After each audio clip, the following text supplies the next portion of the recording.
근데 이것이 말이에요. 이 많고 많은 여러분의 물질이든 은혜이든 여러분의 모든 내면이든 외면이든 모든 것이 어디에 지금 보관되어 있냐?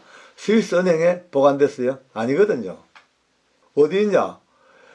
여러분의 고린도 후서 4장에는 하나님이요 우리들에게 기가 막힌 어떤 하나의 계시를 주십니다. 저는 남들보다도 칭찬을 참 많이 받고 살아왔습니다. 여러분들도 들으시면서 좀 무슨 저런 교만한 소리 하냐 할지 몰라도 제가 잘나서 잘해서 칭찬받는 게 아니고 어려지긴 인사 같은 칭찬을 많이 받았거든요. 이렇게 간정 집회를 하고 간정 부흥회하고 다닌 지가 벌써 30년 넘잖아요. 그러니까 가는 곳마다 성모님들이나 목사님들이 저를 칭찬해 줍니다. 아이고 장로님 은혜 많이 받았습니다. 장로님 대단하십니다. 아이고 장로님 너무너무 감동받았습니다. 충격입니다. 또 어떤 분들은요, 장로님 우리 교회에 역사상 부흥회에 치고 이렇게 은혜 많이 받기는 처음입니다. 이런 이제 막 칭찬 들을 때는 몸이 오싹거리고요. 솔직히 부담스럽고 민망해요. 물론 어느 정도 립서비스, 의례적인 칭찬인 거 알죠? 그러나 그래도 뭐 알죠? 얼마나 기분이 좋은지 아십니까? 가슴이 막 그냥 벅차고요. 뿌듯하고 막 굉장히 스스로가 자랑스럽습니다. 그런데 이때 절대로 표정이나 제 몸 동작은 그러면 안 됩니다. 극히 이제 겸손 모드로 딱 전환돼야 됩니다. 가장 겸손한 모습으로 약간 또 슬픈 표정을 약간 짓는 게 제일 좋더라고요. 아닙니다. 하나님이 하셨죠. 내가 한 게 뭐 있습니까? 저는 아무것도 아닙니다. 우리 하나님의 역사지요. 저는 그냥 심부름꾼이고요. 저는 마른 막대기밖에 안 됩니다. 하나님이 하신 일입니다. 라고 이제 겸손을 떨어야 됩니다. 근데 말은 그렇게 해도, 그렇게 말을 해도 속으로는요, 와, 내 속에는 아까 말씀대로 올라옵니다. 으쓱으쓱 목구멍까지 막 치고 올라옵니다. 이야, 교만이 따로 있습니까? 이게 교만이죠. 폼 잡고, 이 교만이 다가 아니고요. 실제로는요, 제일 무서운 게 아무도 모르는 가운데 내 속에서 올라온 이 교만, 이거는요, 감당이 안 되더라고요. 근데요, 솔직히 말씀드려서 내적이든 외적이든 교만한 거는요, 자기가 압니다. 이거는 이런 생각은 교만인데, 이런 거는 내가 교만한 생각인데, 알지만은요, 이걸 버리기가 어렵습니다. 진짜 어렵습니다. 얘는 사탕 있지 않습니까? 빨아먹잖아요. 요게, 난 최고야. 내만한 사람이 어디 있겠어? 이 정도 같으면, 빨아먹습니다. 요거는 교만한 거 알아요. 스스로도 이거 아는데, 요거를 빼가지고 버리기가 어려워요. 못 버립니다. 얼마나 달콤한지, 그거 먹는 게 너무너무 달콤해져. 남보다 좀 낫단 말이야. 내가 좀 잘났단 말이야. 나는 좀 더 가졌단 말이야. 난 더 알아. 나는 남들보다 더 높아. 뭐 기타 등등 쪽쪽쪽 빨아먹는 게 이게 얼마나 맛있어요. 못 버려요. 근데 이걸 안 버리고 있으면요, 골치 아픕니다. 성경을 쭉 읽어보면 하나님 마음을 알거든요. 하나님은요, 교만한 자를 그렇게 싫어하시더라고요. 심지어 교만은 패망의 선봉이고 멸망의 앞잡이라고, 교만한 자를 내치신다고. 그러니까 교만은 있어봤자 아무 덕이 없는, 우리 하나님 앞에 플러스 요인 될 게 한 개도 없는 게 교만입니다. 이거 빨리 버려야 되는데요, 왜 그렇게 버리기 어려운지.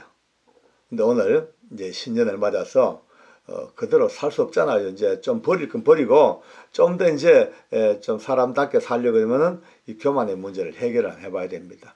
100%야 되겠습니까만 오늘 머리 맞대고 어떻게 하면 이것을 한번 정리할 수 있을까에 대해서 우리가 한번 의논을 해보기 바랍니다.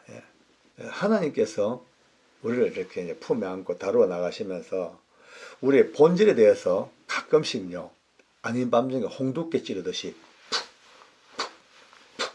갖다 찔러 오시는 하나님의 홍두깨가 있습니다. 물론 우리의 기본적인 본질이야 죄인이었지만은 예수님의 그 대속의 은혜로 구원을 받아 하나님의 자녀가 되었고 구원의 백성이 되었고, 이제는 천사조차도 우리를 부러워하는 하나님의 자녀가 된 이 기가 막힌 신분의 상승을 우리는 알고 마음껏 누리고 감사하고 있죠. 그럼에도 불구하고 하나님께서 홍두깨를 준비해 놓으셨어요. 푹 찔러, 푹 찔러. 잊어버릴만 하면은 푹 찔러. 좀 세월 좀 지나서 좀 이제 생각 안 나면 또 푹 찔러. 푹. 야, 너 뭔지 알아? 너 질그릇이야. 푹. 왜? 너 토기 계약이 많은 토기야. 툭. 예, 끊임없이 너는 질그릇이다. 너는 토기다. 너는 질그릇이다. 계속 말씀하십니다. 토기자기가 만든 그 질그릇. 그건 뭐 뻔하지요, 뭐. 질그릇은 주권도 없고 생각도 없습니다. 주장할 수 있는 권리도 없습니다. 그냥 말없이 그냥 그 토기를 만드는 분이 만드는 대로 그냥 만들어지는 게 토기, 질그릇의 운명이죠. 그건 뭐. 이 토기를 만드는 분이 흙을 가지고 말이죠. 아주 이쁜 화병을 만들든지 아니면 뭐 고려 청자를 만들든지 때로 이조 백자를 만들든지 아니면 말이죠. 된장 간장 담는 큰 독을 만들든지 아니면 안방에서 쓰는 요강을 만들든지 만들어진 게 말이죠. 찍소리 못해요. 누가 뭘 하겠습니까? 아니 요강 만들었다 이거 만들었다 고려 청자 만들어진 이 톡이나 질그릇들이 뭐 따질 수 있는 어필할 수 있는 아니면은 민원도 넣을 수 없고요. 고소도 못해. 그냥 만들어진 거예요. 그냥 만들어진 거. 요것만 일단 빨리 우리가 마음에 깊이 맞으라고 다시 한번 확인하고 재확인하고 인정하고 스스로 딱 그냥 납득해버리면은 조금 이제 교만병을 치유할 수 있는 이제 한 단계를 살짝 넘어가는 것 같습니다. 왜 나 이래 만들었습니까? 나 지금 남들은 저렇게 이쁜 꽃을 담고 자태를 뽐내고 있고 고려청자 이조백자가 돼가지고 저 값어치 나는 폼을 잡고 있는데 나는 맨날 요강 만들어가지고 엉덩이 내 얼굴에 갖다 대고 맨날 찌린 오줌이나 똥이나 받아내는 이런 거 왜 만들었냐고 아무리 뭐 따져봤자 누구 하나 콧방귀 끼도 안 합니다. 어쩌겠습니까? 이게 여러분과 저의 본질입니다. 참 형통해서 돈도 많이 버무고 계셔요. 뭐 직급도 높고 벼슬도 높고 뭐 남들보다 떵떵거리고 살고 이런 분들 많이 계시죠. 수고하셨습니다. 이제 진짜 정말 그렇게까지 뭐 자연이 됐겠습니까? 남 모르는 눈물, 뭐 노력, 잠 안 자고 일군 역사 다 있었겠죠. 수고하셨어요. 근데 이것이 말이에요. 이 많고 많은 여러분의 물질이든 은혜이든 여러분의 모든 내면이든 외면이든 모든 것이 어디에 지금 보관되어 있냐? 스위스 은행에 보관됐어요? 아니거든요. 카이만 제도에? 그것도 아닙니다. 페이퍼 컴퍼니에? 그것도 아닙니다. 어디 있냐? 여러분의 고린도 후서 4장에는 하나님이요 우리들에게 기가 막힌 어떤 하나의 계시를 주십니다. 너희가 받은 그 이 많고 많은 보물 같은 것들을 은혜, 많은 것들 참 너희 이 기가 막힌 보물을 어디에? 너희의 질그릇에 담았다고. 우리 질그릇 속에 그 많은 걸 담아두셨다고. 지금 뭐 은행에 있는 게 아닙니다. 그죠? 여러분의 이 삶 속에 여러분의 육체와 영혼 속에 아니 우리 본질 속에 모든 것들 다 담아두신 거예요. 명예도 사랑도 은혜도 다 담아놨어. 보십시오. 그러면 이제 제가 많은 칭찬받고 뻔히 알죠. 그 칭찬이 뭐 100%가 아니고 저를 그냥 듣기 좋게 하라고 하는 립 서비스인지 알죠. 그러나 그것조차도 여러분의 자랑거리도 모든 것들도 각양 좋은 것들이 각양 좋은 은사가 은혜가 우리의 질그릇에 담았다. 답이 딱 나왔습니다. 답이 나왔습니다. 이 질그릇은요. 부딪히면 그릇이 찢 쪼개지죠. 아니 좀 더 세게 부딪히면 박살나면 빠바박 깨집니다. 근데 혼자만 깨지냐? 둘 다 깨지더라고요. 물론 뭐 강력한 도자기하고 약한 자기하고 부딪히면은 뭐 어느 한쪽이 깨질지 몰라도 본질상은요. 예, 이론상은 모든 질그릇과 도자기는 부딪히면 깨지게 되어 있습니다. 특히 땅에 떨어지면 더 심하게 깨집니다. 이 도자기가 가장 안전한 장소 어딜까? 땅바닥이더라고요. 그걸 벗어나가지고 탁 깨지거나 금이 가면 질그릇만 깨지는 게 아니고 그 안에 들어있던 게 다 흘러버려요. 다 깨져버려요. 하나님 말씀에 보니까 우리의 각양 좋은 은사와 은혜가 전부 질그릇 안에 담겼는데 그게 금가거나 깨져버리면요 쏟아지죠. 다 쏟아져 버리죠. 말짱 헛겁니다. 헛거. 그동안 담았던 은혜, 사랑, 능력, 권능, 은사 깨지는 순간 쫙 다 흘러버립니다. 절대 부딪히면 안 됩니다. 이제 교회에서든 사회에서든 가정에서든 부딪힐 일이 얼마나 많긴 많아요. 욱하고 딱 부딪히기 직전에 먼저 깨닫는 사람이 현명한 사람이다.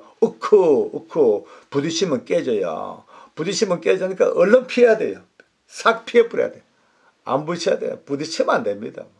또 쓰임받기 시작하면요 깨질 확률이 더 커집니다. 아니 찬장 속에 상뉘어 놓고 땅바닥에 있는 질그릇이야 굳이 일부러 안 건드리고 안 차면요 안 깨집니다. 근데 이게 끄집어내 가지고 쓰임받고 식탁 갔다가 뭐 싱크대 갔다가 돌락날 이웃집 갔다가 왔다 갔다 하면 어느 순간 삐걱하면 깨집니다. 특히 높이 올라갈수록 깨질 확률이 더 커집니다. 이게 높을수록 놓으면 박살나죠. 조금 요 정도에서 놓쳐도 tan가랑하고 말지만은요 높이 갈수록 깨집니다. 혹시 저나 여러분들이나 마음 안 내면이든 외형이든 남들보다 높이 쓰임받고 올라갈 때에 그때 조심해야 될 것 같아요. 아이고 높이 올라왔구나. 깨질 확률이 커졌는데 어떻게 하냐. 방법이 딱 하나 있습니다.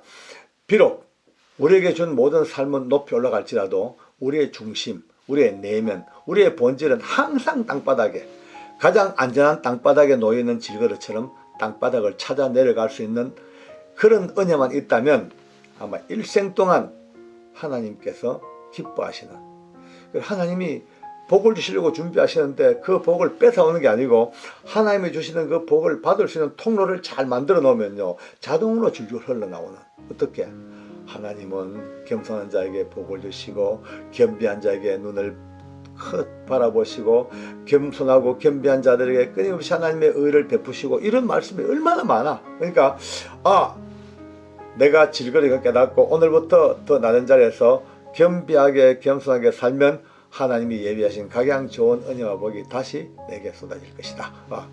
틀림없습니다. 이제 신년입니다. 오늘 여러분이 자신을 향하여 외쳐봅시다. 나는 질그릇이야. 나는 토기장이가 만든 톡이야. 절대 깨지지 아니하고 잘 보존되기를 원해. 절대 부딪히지 말자. 절대 높이 올라가서 까불지 말자. 낮은 자리 부딪히지 아니하고 그렇게 살자. 나는 질그릇이다. 라고 하는 이 고백이 올 한 해를 쭉 끌고 나가는 고백이 되기를 바랍니다. 기도하겠습니다. 우리 하나님 아버지 참 고맙습니다. 이렇게 또 우리의 본질을 알고 있던 것이지만 다시 한번 깨닫게 하시고 확인하게 하시고 우리 스스로가 다시 한번 나를 향하여 확인할 수 있는 은혜를 주신 것 너무나 감사합니다. 그렇게 인정하고 그렇게 마음에 굳게 받아들이고 그렇게 확답하면서 주님 앞에 살아가는 일생 될 수 있도록 우리 모두를 겸비한 길로 축복해 주시옵소서. 결코 만들어진 토기가 만든 사람을 향하여 왜 이렇게 만들었습니까? 따질 수 없듯이 오늘 우리가 만든 하나님이 만든 이 하나님의 창조 속에서 겸손하고 겸비하게 내게 준 이 은혜와 이 모든 삶을 감사하며 하나님께 영광을 돌리며 지족 안분 나를 알고 참으로 내 발걸음을 잘 떼어놓는 하나님의 은혜가 우리 속에 있게 하여 주시옵소서. 일생을 두고 겸비하게 하시고 일생을 두고 더 겸손하게 하시고 낮은 자리 즐겨 찾게 하시고 하나님의 은혜와 사랑을 마음껏 구가할 수 있는 하나님의 사람들 될 수 있도록 축복해 주시옵소서. 감사드립니다. 예수님의 이름으로 기도드립니다. 아멘.